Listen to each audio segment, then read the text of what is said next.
although everybody is now walking in, we'll start in the interest of time. And I request Professor Sivaram to take over the mic and talk about Indian science, scientific institutions, and public policy, challenges and alignment. Thank you.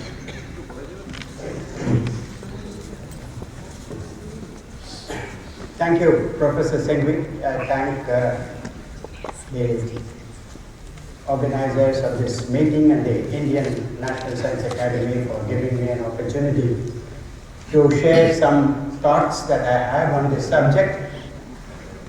I begin with a sense of trepidation, basically because that I'm addressing a very august audience whose collective wisdom in this hall is of a very high nature.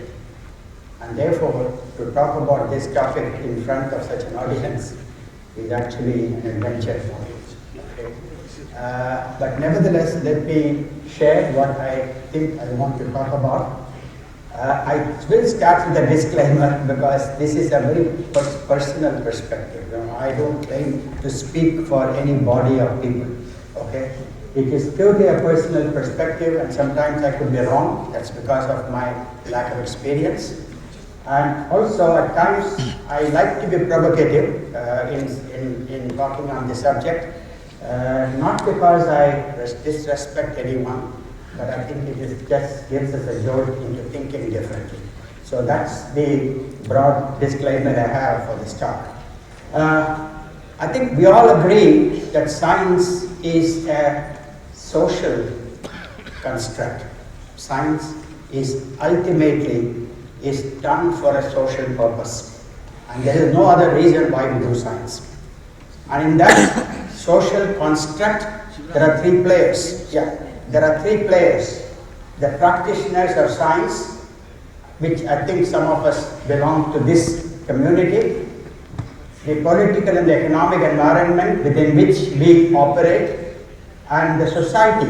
In broadly society, I call it the beneficiaries of science. In this, when I talk about society, it includes everything: the society, the industry, the productive part of the economy. Everybody is a beneficiary of science, and science is therefore a social contract, essentially a social contract. In fact, Professor Blunder talked about J.D. Bernal, and I think he was the first person way back in the 1930s kind of defined this social contract of science. And of course, it has been elaborated subsequently by many other people. Now, I think we need to understand this context when we talk about science and the practice of science. And therefore, the social contract is what is currently undergoing tectonic shift. It's not the science and technology alone. It is the entire social contract or the social construct under which the science function is, I believe, is undergoing tectonic shift in the 21st century. And I think this change is coming, and the change has been coming for some time. And I think we are seeing today the impact of some of those changes in the way we work, in the way we are funded, the way we are assessed, the way we are, held responsible for what we do. Well, what are the drivers of change? And I think many of us are aware of it, but let me just emphasize. I think we live today in an unprecedented period of peace and prosperity. Now, this is something that science has never witnessed in the last 100 years. In fact, science has actually thrived when there was strife. Science has actually thrived when there was difficulties in societies. When there was penury, when there was sickness, when there was, unmitigated problems in the society. Today, unfortunately, in spite of the fact that we keep on talking about lots of problems that we have in the society, but we cannot ignore the fact that we are living in a time of unprecedented peace and prosperity. To justify science in times of prosperity is extremely difficult, and I'm going to come back to you on this. There is turbulence in the global economy, beset with income inequalities, low growth, oscillation between globalization and protectionism, competing demands and public finances which tend to crowd out investments in science and technology, in the end of it all, technology is very ubiquitous in our society today. All of us use technology without even understanding it, and that's the problem. An average citizen has far little understanding of science and technology, although he touches a technological product every minute in his life. And lastly, I think this we must never forget, the consumers of science that we are responsible for are what is called the millennial generation. In fact, the major consumers of science in the next couple of decades are the people who are born after 2000. And they have a completely different mindset, they have a different ambition, they have a different aspiration, they have different needs. And I think science must have to, eventually will have to look at their needs, because they are the future people who will consume science.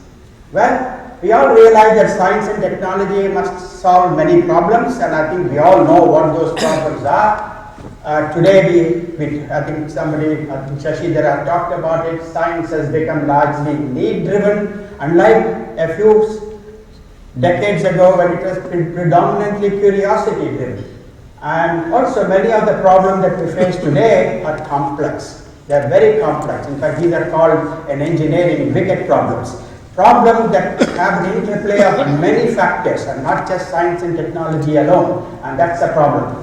And also, I think, and this is true all over the world, the scientific community does not have a very coherent vision of how we will meet, how we will meet all these challenges, all right? An average human mind cannot grasp issues that do not impact him in his own lifetime. That's a reality, okay? And therefore, to make a case for science, for solutions that are needed in a distant future is no easy task. In fact, what people want is solutions in their lifetime, not in their grandchildren's lifetime. And that's a problem in trying to communicate science.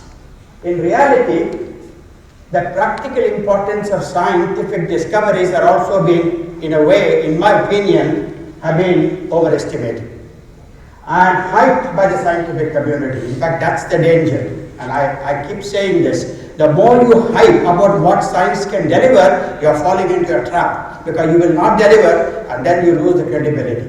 And this is indeed a problem. In fact, very often, in order to promote ourselves, we tend to hype our accomplishments and achievements and see how they will solve the problem in 5 years' time, 3 years' time. And when we cannot deliver this, we lose face. The credibility of science-driven solution actually has suffered a damage, in my opinion. In the last few years, people do no longer believe that scientists can solve their problems. And common man is more interested in short-term solutions that will make his life better in his lifetime, and therefore, inevitably, science has become more and more short-term, because the longer-term impact of science is something that we have never been able to communicate very effectively. Public perceptions of science is in a flux all over the world. It's just not in India. It's in a flux. I believe that a scientific order, a philosophy, and a public policy that served us well for 70 years, in my personal opinion, it is now broken. Okay, we need to rebuild it from scratch. The social contract between practitioners of science, the beneficiaries of science, and the economic and political environment that defines scientific enterprises appear no longer relevant. There is a need to construct a new science and public policy framework and dialogue that will defend future science. Well, apart from this, you will see this all the time. The evidence-based science is under threat from around the world, not just in India, but around the world.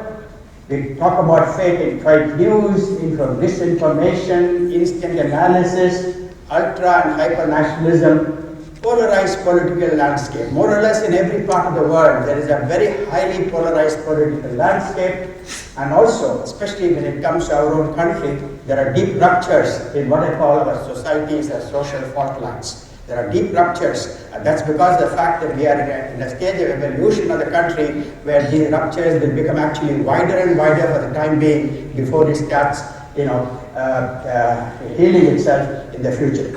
And of course, I don't want to talk about that. There are a lot of things that today we masquerade as history and science that probably don't belong to the realm of real history or science.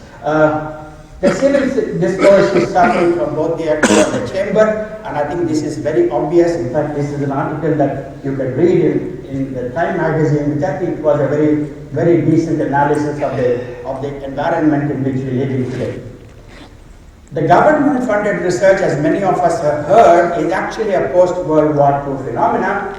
A large part of the path-breaking 19th and 20th century research and exploration in science were not funded by the state at all. Yet science flourished, science grew, and scientific development occurred, including industry, innovation, and growth of the economy.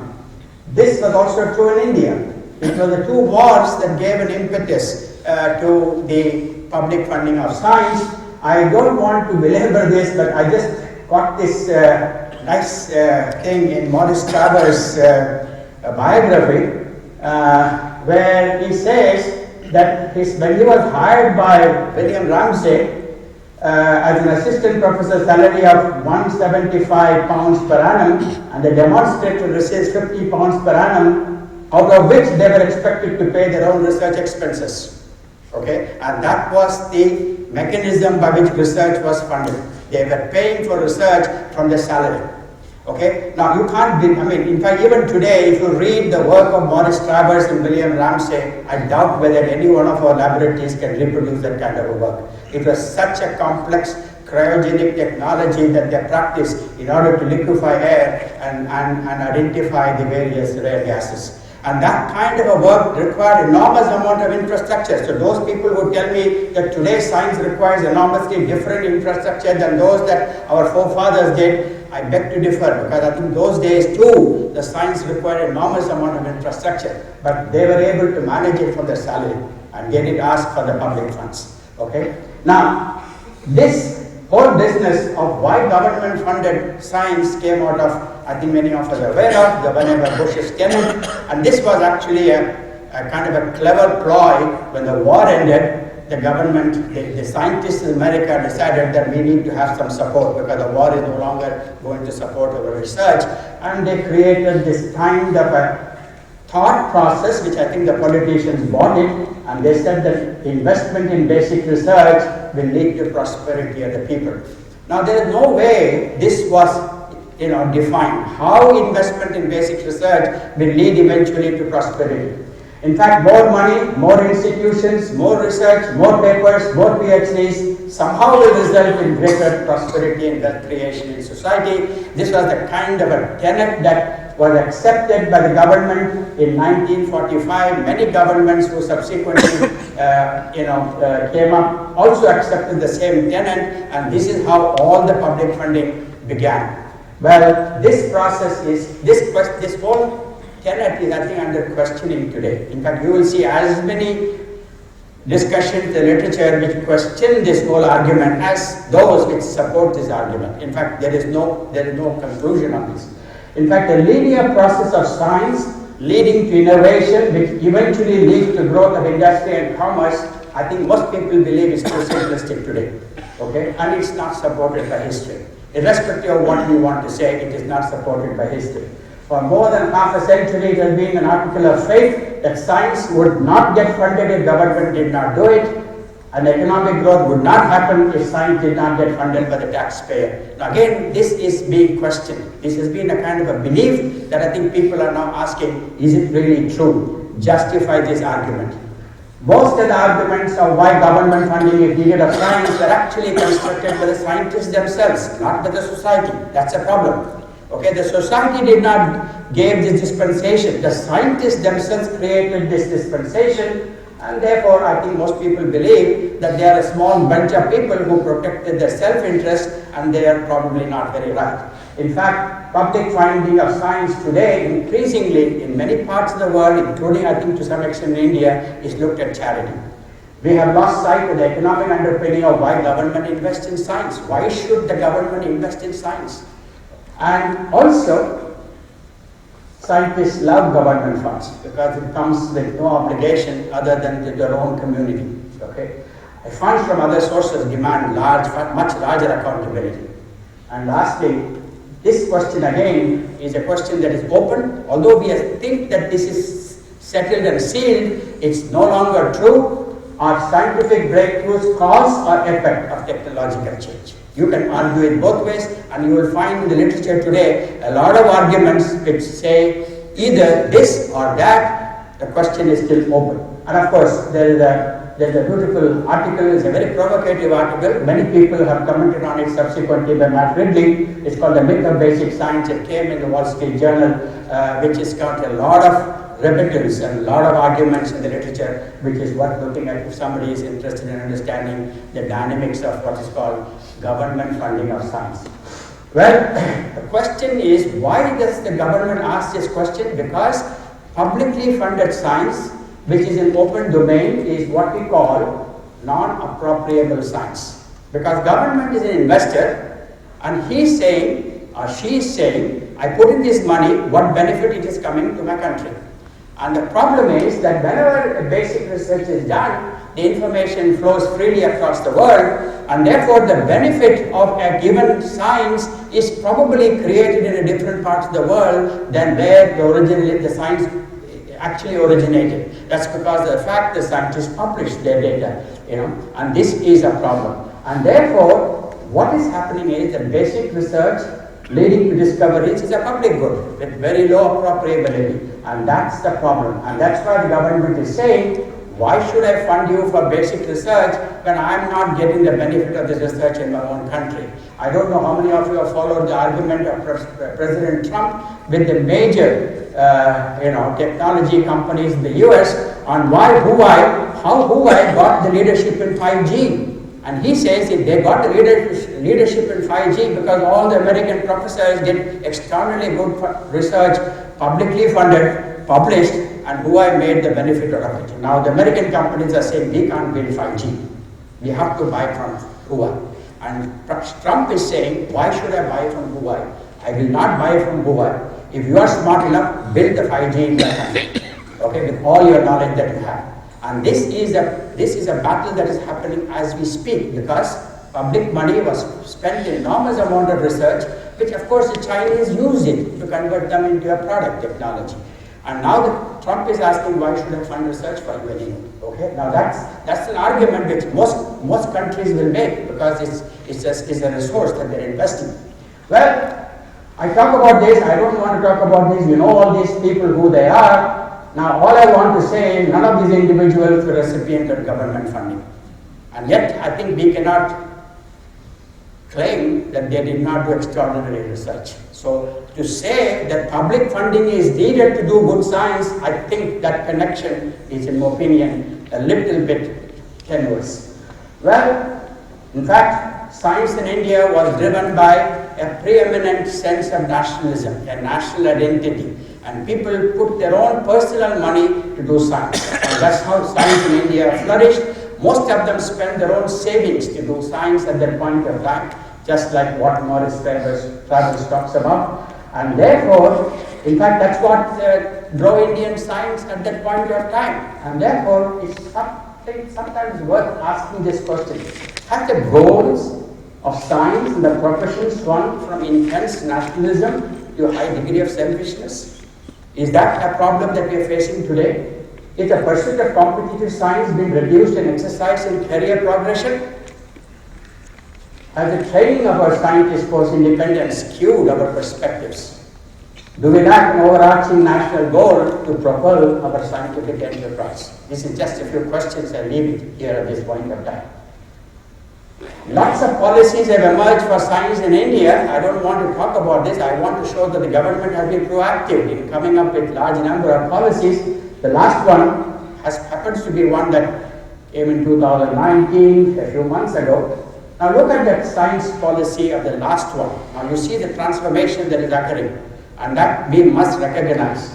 To make scientific institutions and individual scientists more responsible to society and other stakeholders. To ensure that scientists have an ethical obligation. I found that word somewhat very surprising. Is that they call it as if it is unethical not to do so. It's an ethical obligation of giving back to society when they use taxpayers' money for doing science. So you can see here, clearly it is, it's echoing something that is changing in our environment, and as scientists we must we must recognize this. Well, another bunch of statements that I picked it up from the newspapers, you look at these statements. The reason I want you to see this statement is all of us are doing science in our laboratories. I want to know how much of our science is aligned with these kind of goals. And that's the big problem, because on the one hand, the stakeholders, the politicians, the governments are speaking one language. On the other hand, we as scientists are speaking another language. And I think there is a great misalignment between the two. And that's an issue that we have to confront. Look at this. The final outcome of research and innovation should be judged by the positive impact of the lives of the poor people. That's the Prime Minister of India is saying. And look at what our minister is saying. The impact factor for research should be based on the impact the research has made on the lives of the people and not on the number of journals that appear or has been appreciated. See, look at it. In our world, we talk about edge factors, we talk about impact factors, we talk about these things. And the political world is talking about a completely different thing. And how do we reconcile these two thoughts? And I think if we have to reconcile these two thoughts, if science is a social construct, which I talked about in the beginning. Well, Indian science has not been doing badly. In fact, many people think Indian science has been in the doldrums. And I'm an opponent of this view. I feel Indian science has done remarkably well in terms of both funding and otherwise. Although many scientists disagree with me on this. I'll give you an example. The kind of growth of faculty members in the last 10 years in STEM, which is science, technology, engineering, and mathematics, phenomenal. We have never seen so much growth of university faculties in this country. India's R&D spend has actually, look at this, from 2012 to 2017, the phenomenal increase. By the way, this is gross R&D expenditure, not expenditure of the government alone. Okay? It's a total expenditure of what we spend on research and development. And look at the phenomenal increase in the last 5 years. I mean, the 5 years between 2012 to 2017, I don't have more recent data. And what is even most encouraging here is the share of private investment in R&D has now risen to 40%. In fact, private industry is now putting close to 0.3% of the GDP in terms of R&D investment. Government is actually only about 0.3 or 0.4. The total is 0.7. Okay, and they have actually increased from about 25% in 2004-2005. It's again a phenomenal increase. Very often we don't recognize this, but it's a phenomenal increase. And of course, you know this, that publication and the startup culture is something which is now looking up a little bit. Well, you can see here. In fact, this figure is very interesting because in this figure, all over the world, the circle has shrunk. The size of the circle increases the amount of funding, what is called GER&D funding, which is called the gross, fund expenditure on research and development. All over the world, actually the circle is shrinking. You can see from the left to right. It's only in the case of China and India where the circle is enlarging. So, the big point is India and China. Of course, the scale between India and China is different, but both of them have actually growing their research and development expenditure. And this is something that most people don't recognize. They think that since I did not get my grant money, somehow there's a problem with the funding. But that's not the issue. This is what is happening. In fact, most of the world has actually shrunk in terms of research and development expenditure. Okay? Whereas India and China, if nothing else, we have maintained or slightly grown, and that's the reality. And the problem is that, of course, many of you know that 70% of our expenditure, the public expenditure, goes only in those 4 departments. Now, this is something which is a skewed allocation of resources, and this is something that many of us have talked about, but I don't see anything that will change this in the near future. But this is going to be a reality.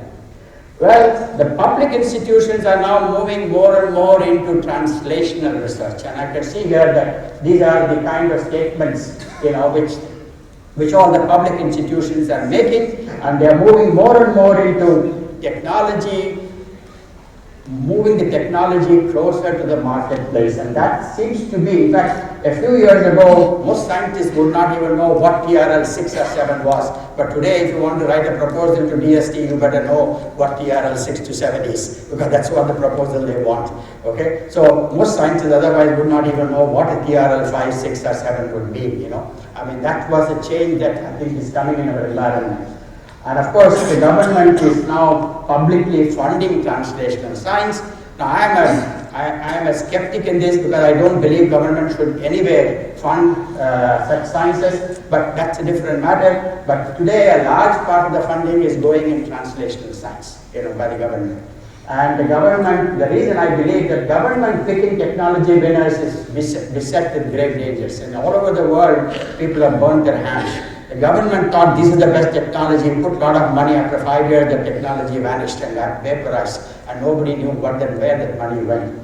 Government cannot or should not dictate either discovery or invention. They can only make sure that they don't hinder it, and that's the only thing the government can do. But unfortunately, the government today wants to pick technology, electric mobility. What should it be? Should it be this? Should it be that?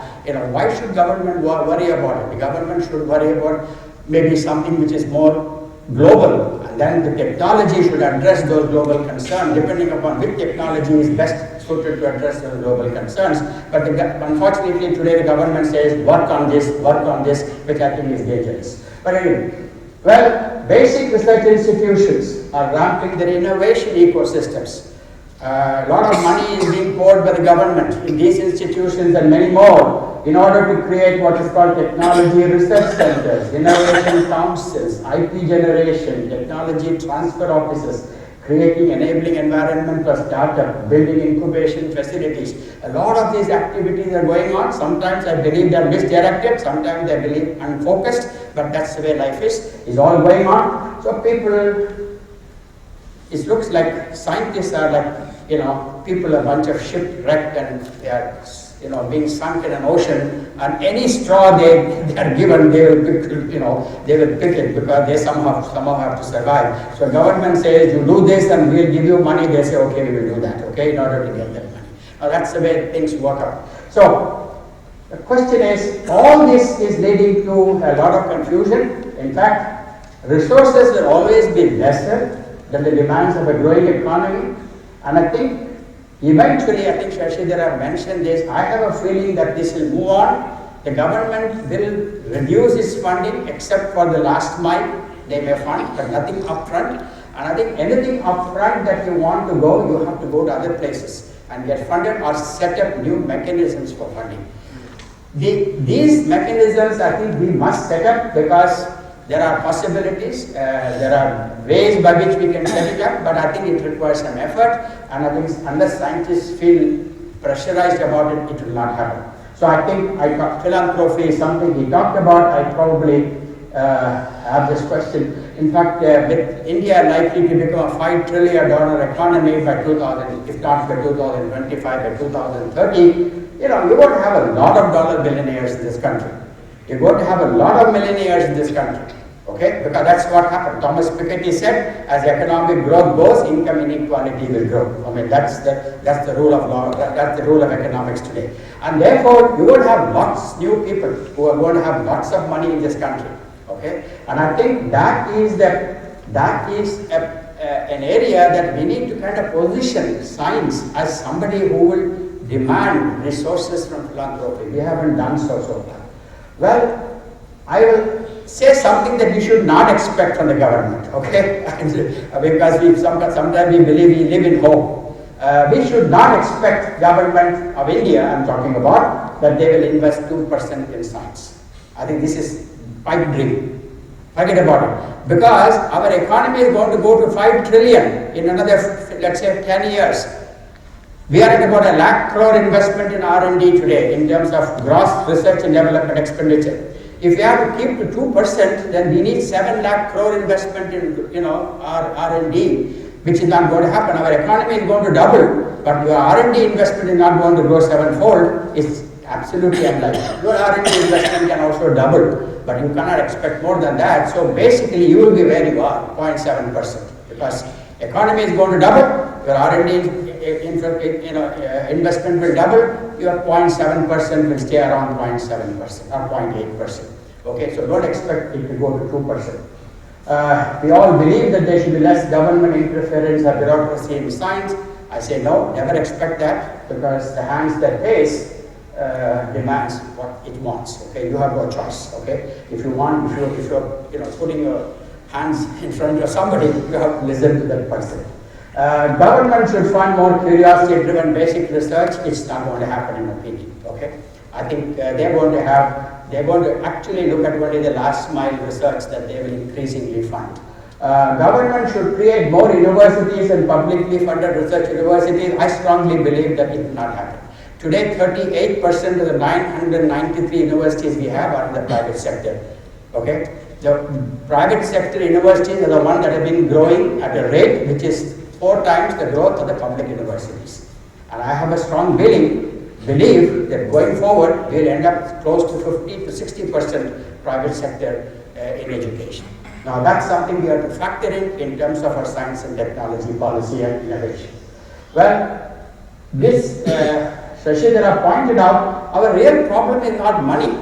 Our real problem is we don't have people to do research. That's the problem. Okay, and all of the people who do research cannot end up in academia. So many people will just say we can create more PhDs, but that's not a solution because where will they go? Okay, there are not so many jobs in academia. So the real problem is we don't have people to do research in this country. And this number talks about it very starkly. I think Shashidhara also pointed out. And this is taken from the same article that Shashidhara presented. India is not badly funded at all on a per capita basis. Look at this. Our per capita expenditure per scientist on the so-called, normalized purchasing power is close to $170,000. Which is on par with most countries in the world. In fact, UK is less. Okay. In fact, except for US and Germany, most of the companies fall between, around 200 and a little off this side of the 200. And therefore, we are as good as Japan, France, South Korea, China, India. In terms of what is called, because our numbers is small, our budget is still long, our budget is still reasonably high, the per capita investment per scientist in terms of research funding is very high. This is in fact, this is only a few countries I have presented here. If you look at other countries, they are way behind this, and therefore you can't say that we are not being funded, well, So this is an argument I think we keep saying everywhere, we are not being funded. No, let's not go to the government and say we are not going to be funded, because they want to show this data and say, tell me why you are not, where are you not getting funded? Okay? Because this data you have to confront with the government. Okay? Well, I have a little bit of descriptions, and I think this is, as we go forward, we need to think about all these things to some extent. I don't have what is called instant solutions. I think we have to reduce the emphasis on the number of publications.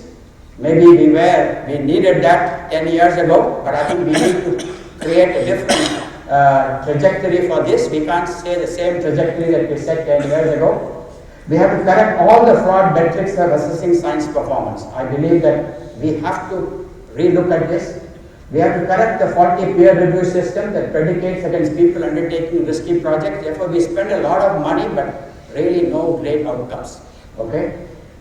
We have to, of course, arrest the declining academic standards and values and move to zero tolerance of fake science, which undermine our trust in science, because even one black sheep creates a problem for the entire scientific community. Okay, you can't say that only 5% of the people who do this, And lastly, integrate the private university system within the national scientific enterprise. Give me 2 minutes there. Improve the deficit in doctoral training quality in our institutions. I think this is crying for reform, in my opinion. And I think if you don't do this, we are going to produce more and more unemployed PhDs. And that's going to be a big problem, in the future.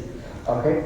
Define policies that will create a fulfilling career opportunities to a vast majority of students, and not just focus on the creamy 20% at the top. We are always focused on the first 20%. They will get a job anywhere in the world. The question is what happens to the rest of the 80%? How do we make them employable is a question that will come. Of course, we talked about industry academia, inventive problem mindset. Mobility is something that we have to create. We still think that we want all the support from industry to academia, but we will not take one person from academia as a faculty member in university. Now that's unfair. This has never happened. In all countries, this is a very easy movement of people across the fence. And of course, a lot of better allocation. In fact, we always talk about China as our benchmark, but can you believe Just look at what is the Chinese investment in basic research versus applied research and development. Okay, the blue, dark blue is development, the light blue is applied research. Look at the focus of theirs. What is the right focus for us in India? Okay, we never ask this question. Okay, and look at, this is US. We say US is a great country, but look at US. 65% of the US is development in terms of expenditure on research and development. About 25% is applied, and about 25% is basic research across the whole United States of America. Now, we have not asked this question, what should be the mix for India? If I want to show this kind of a pie diagram for India, what should it be? And how far away from it are we today? And how do we move there is a question that we need to ask. Lastly, this is obvious. We have still not woken up to the fact that this, in a competitive world, without IP, you cannot get technology leadership. So science leading to technology without IP is zero value, in your opinion. Okay, and that's what the government is, saying is a low appropriable science. If you at least patent it, maybe there is certain amount of ownership that you can get. But if you don't patent your best science, I'm not talking about patenting mediocre science. Patenting the most cutting-edge science, if you don't do it, then obviously we are walking into a trap of the government. And look at this. In India, we have 17 patents per million population. Okay. In 2018-19, 15,283 patents were granted in India, of which a mere 2,500 went to Indian residents. The rest of it went to foreign companies. Indian brains are adding value to global companies. Indian brains are not adding any value to India. This is again, the government is going to one day ask us, what are we doing? Why are we spending so much money? And what's the benefit for India? And this, we have to answer this question. And we cannot say, no, we didn't know about it. Well, I'll leave this, skip this. I'm going to skip this. This is what I said. Don't skip it, you continue. Okay. I'm sorry. The reason is that most of us are happy doing the low-risk work, which is generation of knowledge and ideas. All of us are very happy to do the low-risk work because it comes with little obligation. Okay? And we can say that we got this, we got that, and that, But the big problem in the high risk is application, validation, and markets. And how do we balance the low-risk knowledge creation with high-risk application and validation in the marketplace is something that we are still grappling with. And if you don't grapple with this issue, we are not going to accomplish this. In fact, I always say that too often an obsession with inventing something totally new or unique versus extracting value from the creative understanding of what is already known. That's also important. So I always say incremental science is relevant, is important.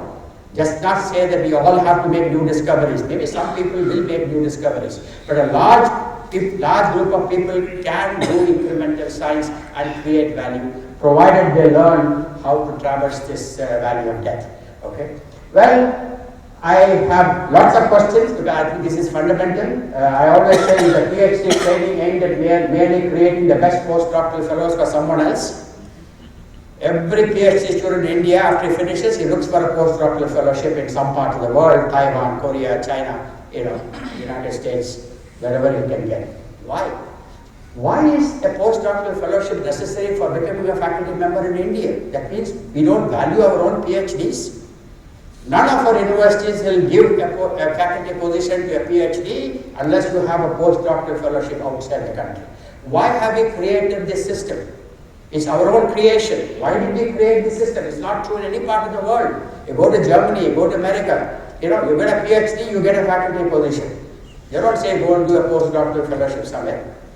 But why did we create this in India, especially in 2020, when we think that our infrastructure is so well advanced?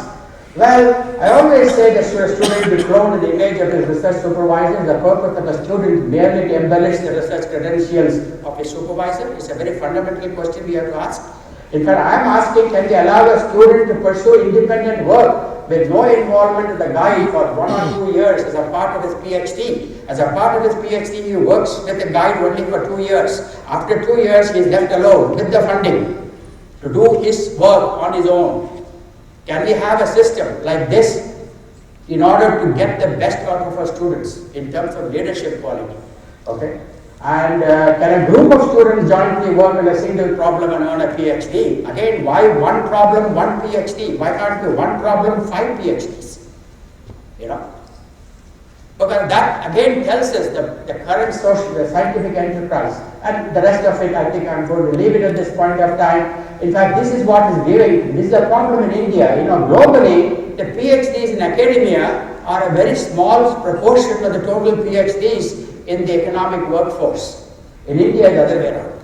You know, our PhDs in academia are loaded, and we have very few PhDs in science in other sectors of the economy, and this inverted pyramid, I think, is not healthy for a country. We have to reverse this pyramid somewhere along the line.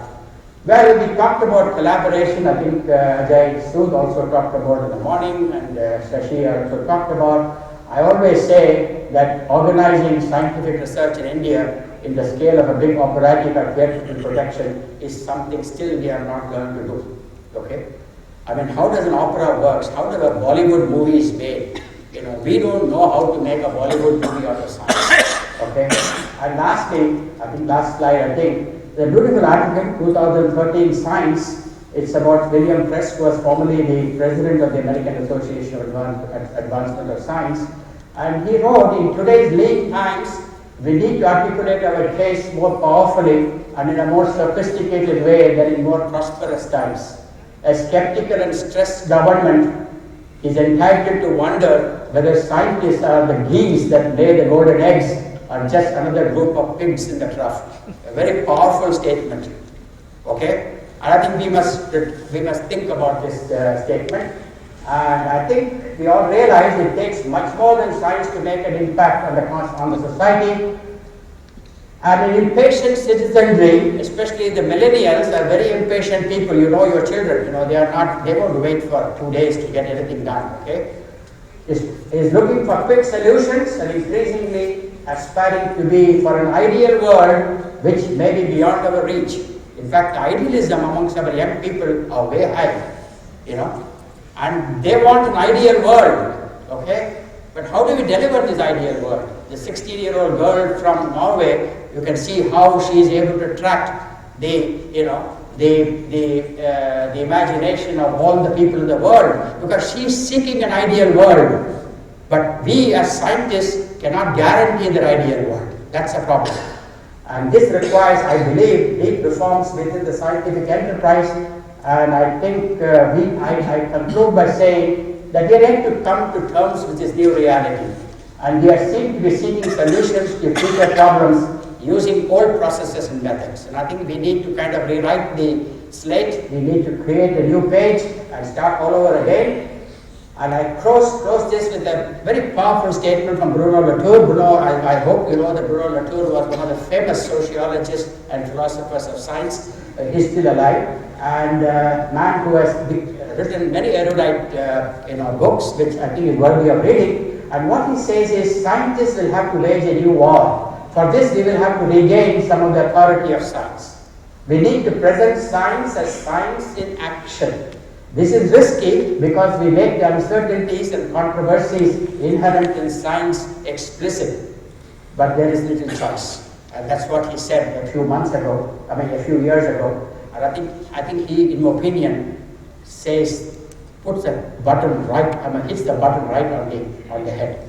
And I think we need to confront the realities of what science is and kind of communicate that to both the politicians and the society at large. Otherwise, I think we will lose our credibility increasingly in the years to come. Thank you very much for your very kind attention.